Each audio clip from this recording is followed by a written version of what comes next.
Weh, aku ada skor kawan lama lah. Panas baran lain macam. Macam saka berkampung dalam badan, babe. Weh, dia ni pantang silap sikit. Mengamuk lah.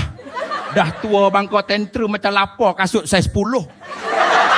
Bro, sekali marah macam Hulk lah. Beza dia Hulk jadi hijau. Dia ni menggeletar muka nak nangis, weh.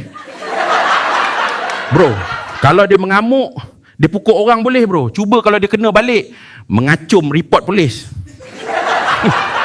Weh, tapi bro orang suka kawan dengan dia. Buat event apa-apa memang rajin, babe. Level pulun nak mampu. Bro, kalau nak ride ke acara, serah dia je. Kita orang goyang kaki. Cuma kena tahan dia maki 10 keturunan lah.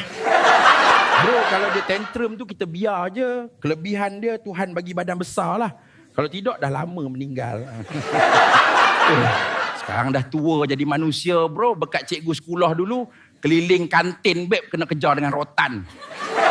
Bro, sistem pendidikan dulu, elok je jadi manusia, perangai sampah kena rotan keluar segala saka badan.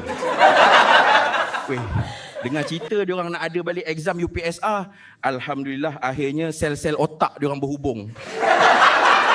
Weh, bro, cuma rotan je lah dia orang tak nak juga bagi. Mungkin dia orang trauma kot kena kejar cikgu dulu. Bro, aku harap cadangan bijak kali ni betul-betul jadilah. Bukan selalu kan orang atas kita jadi pandai.